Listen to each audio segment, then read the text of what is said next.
सो दोस्तों नमस्कार। हाजिर हैं आज हम आपके साथ कुछ नया लेके। जैसे कि काफ़ी कॉल्स और डिमांड आ रही थी कि जो भी करंट सिचुएशन चल रही है उस पर भी कुछ इन्फॉर्मेशन शेयर की जाए। सो दोस्तों आज मैं आपको साथ इंट्रोड्यूस करना चाहूँगा मेरे छोटे भाई जो कि अभी सीए हैं और ग्वालियर में इनकी प्रैक्टिस चल रही है। तो आज हमारे साथ दोस्तों सीए साहब रहेंगे और हम चर्चा करते हैं कि अभी जो करंट सिनेरियो चल रहा है इस कोरोना वायरस और COVID-19 का, उसके क्या कॉन्सिक्वेंसेस होने हैं, क्या इकोनॉमी पे इम्पैक्ट आने वाला है और क्या लग रहा है, क्या एक जनरल परसेप्शन मार्केट में बन रहा है इन्वेस्टमेंट को लेके, बिजनेस ग्रोथ को लेके। क्योंकि दोस्तों पिछले 1.5 महीने से हमारा पूरा भारत देश बंद है, पूरा लॉकडाउन है। ये पहली बार है पिछले 100 से 150 सालों में जबकि ट्रेन फ्लाइट सब कुछ बंद है। तो ये एक तरह से पैनेडेमिक है जो कि WHO ने भी इसको डिक्लेयर एज अ पैनेडेमिक कर दिया है। तो दोस्तों आज हम डिस्कस करते हैं सीए साहब के साथ। तो सीए साहब आपका बहुत बहुत स्वागत है। नमस्कार। नमस्कार। ये हमारा चैनल है एक म्यूज़िक लवर क्रिएशन, जो हमने इस लॉकडाउन में ही ये इनिशिएटिव लिया है सीए साहब। तो आपसे मैं पूछना चाहूँगा सीए साहब, जैसे कि एक क्वेश्चन आ रहा है लोगों का कि अभी जैसे कि है ना सारे बिजनेस जैसे कि बंद है सीए साहब।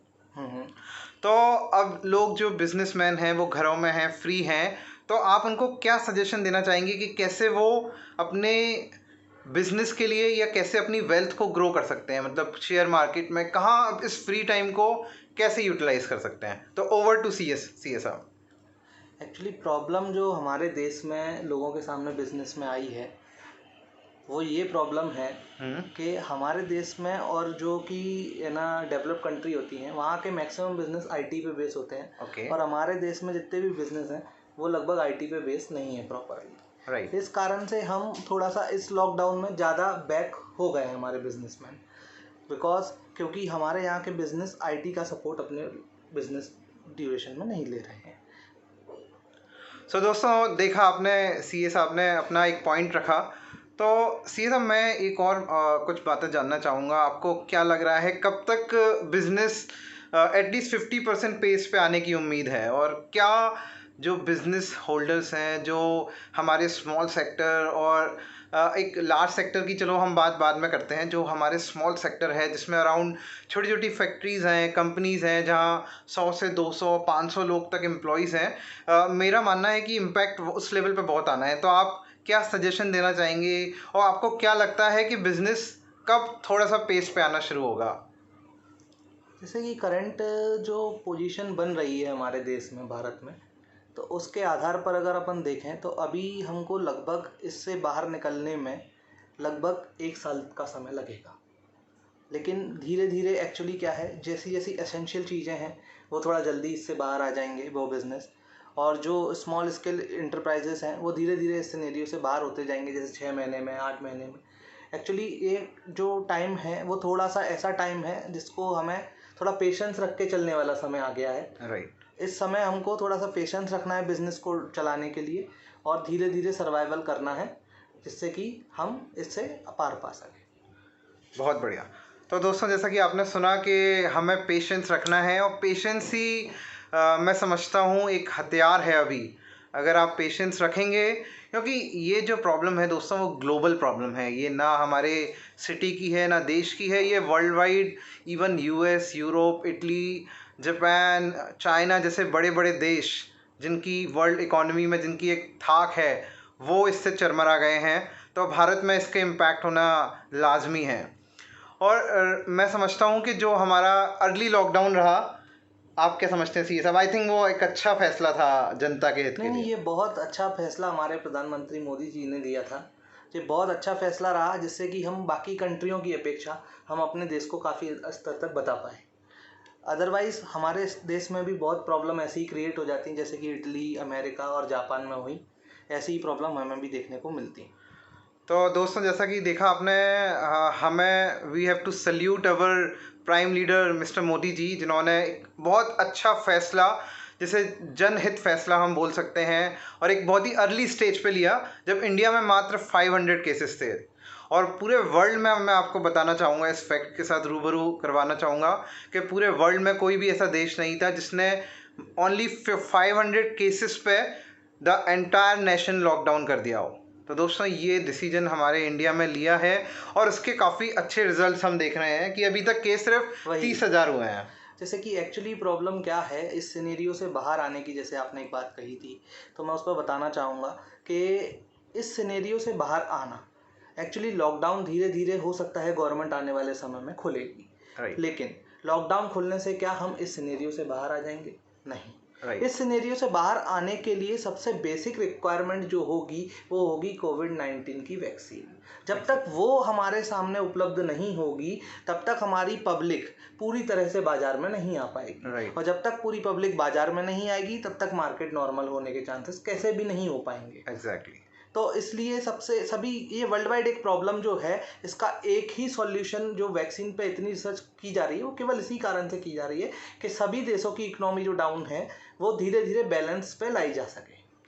अच्छा सी साहब, जैसे काफ़ी दोस्तों के मेरे पास कॉल्स और मैसेजेस आते रहते हैं, तो उनका क्वेश्चन रहता है कि जैसे कि अब आईटी सेक्टर में सपोज वर्क फ्रॉम होम चल रहा है, तो इस समय कैसे एक एज अ सर्विस एम्प्लॉयर कैसे अपने टाइम को यूटिलाइज करे। तो शेयर मार्केट में आप क्या वो देखते हैं फ्यूचर, मतलब अगर शेयर मार्केट में अगर हम इन्वेस्ट करें इस पैंडेमिक टाइम में तो कैसे ग्रोथ और कैसा रिटर्न मिलने की संभावनाएं आपको लगती हैं?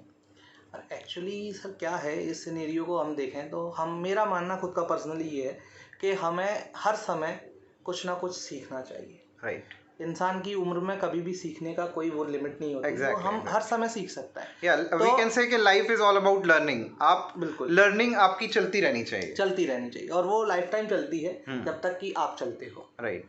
तो हमें एक्चुअली क्या है, अब आपके पास टाइम है, आप अपने सिनेरियो के हिसाब से, जैसे कि आपका जो वर्क है उससे रिलेटेड कोई लर्निंग लें, उससे रिलेटेड कोर्स करें, पढ़ाई करें। अगर आपके पास इन्वेस्ट करने के लिए पैसा है तो आप शेयर मार्केट की डीलिंग समझें, उसमें थोड़ा सा इन्वेस्ट करना सीखें, किस तरीके से चार्टों को रीड किया जाता है, किस तरीके से इन्वेस्टमेंट किया जाता है, किस सेक्टर में कितनी रिस्क है, किस सेक्टर में कितनी कम रिस्क है। जैसे कि हम करंट सिनेरियो में बात करें कि होटल इंडस्ट्री और है ना ट्रांसपोर्ट इंडस्ट्री, ये एक तरीके से बहुत ज़्यादा डाउन चली गई है और इसके ओवर के आने में भी हमें लगभग 2 साल का समय लगेगा। बिल्कुल। जैसे कि लेकिन हम उन कंपनियों की बात करें जो कि आईटी के बेस पे अपना बिजनेस को रन कर रही हैं, या फिर फाइनेंशियल कंपनियां जो हैं, एक्चुअली क्या है पूरी कंट्री जो है वो फाइनेंस के बेस पर ही चलती है। तो जो फाइनेंस की कंपनियां हैं और जो आईटी सेक्टर की कंपनियां हैं वो अपनी ग्रोथ शेयर मार्केट में काफ़ी जल्दी ले लेंगी रेदर देन अदर कंपनियों की अपेक्षा। बिल्कुल। तो दोस्तों मैं कुछ फैक्ट्स भी आपके साथ शेयर करना चाहूँगा। इस कोरोना वायरस ने दोस्तों लगभग पूरे विश्व में अपने पैर पसार दिए हैं, और आज की अगर हम डेटा की बात करें, जो वर्ल्ड हेल्थ ऑर्गेनाइजेशन और जो वर्ल्ड वाइड डेटा है, तो लगभग 30 लाख से ऊपर केस पूरे विश्व में हो चुके हैं दोस्तों, और लगभग 2 लाख से ऊपर डेथ लोगों की हो चुकी हैं। और इंडिया में अगर हम बात करें तो ये फिगर 30,000 क्रॉस कर चुका है और लगभग 1000 डेथ इंडिया में अभी तक हो चुकी हैं। तो इसका असर काफ़ी व्यापक हो रहा है दोस्तों। बट एक कुछ पॉजिटिव न्यूज़ ये है कि आपकी वैक्सीन पे कुछ पॉजिटिव न्यूज़ आ रही हैं ब्रिटेन से और भी अच्छे देशों से। और दूसरा, थोड़ा सा रेशो कम हुआ है। अगर आप यूएस की बात करें, आप इटली की बात करें, आप स्पेन की बात करें, तो पिछले अगर आप एक हफ्ते का डेटा देखें और पिछले एक महीने का डेटा देखें तो आपको डिफरेंस दिखेगा। मतलब जो रेशो है एक्टिव केसेस का, जो रेशो है डेथ्स का, उसमें 10 to 20% की गिरावट आई है, जो कि हमें एक पॉजिटिव साइन देती है कि ये धीरे धीरे इस वायरस से हम निजात पाएंगे और हम और आप को मिलकर इसके साथ लड़ना है दोस्तों, क्योंकि हम सब ने ये ठाना है और कोरोना को हराना है दोस्तों। तो आज आप सभी कमेंट बॉक्स में ज़रूर बताएं कि आपको आज का ये हमारा वीडियो कैसा लगा, और हमारे चैनल को प्लीज़ लाइक और सब्सक्राइब ज़रूर करें जिन्होंने भी नहीं किया हो। और मैं सीए साहब का बहुत बहुत थैंक यू करना चाहूँगा, इन्होंने अपना बहुमूल्य समय निकाला और हमारे साथ कुछ अच्छे फैक्ट्स और मार्केट रिलेटेड और बिजनेस रिलेटेड चीज़ें शेयर की। तो दोस्तों स्टे होम, स्टे हेल्दी, घर पर रहें। सीए साहब आप कुछ दो लोगों को संदेश देना चाहेंगे? आज के सिनेरियो में मैं बस यही संदेश देना चाहता हूँ सभी को कि सभी लोग सेफ साइड होकर रहें, बाजार भी जाएं तो अपना ख्याल रखें, लोगों से दूरी बना के प्रॉपर रखें, मास्क पहने, लोगों से दूरी बना के रखें, मास्क पहने, क्योंकि बाजार जाना सबकी मजबूरी है, किसी को सब्जी लाना है, किसी को दूध लाना है, तो ऐसा नहीं कह सकते कि हम किसी को बाहर निकलना ही नहीं पड़ेगा, निकलना पड़ता है, लेकिन आप अपने लिए सेफ्टी बना के रखें। सो दोस्तों नमस्कार, थैंक यू, और ऐसे ही हमारा चैनल देखते रहें आप। So stay home, stay healthy.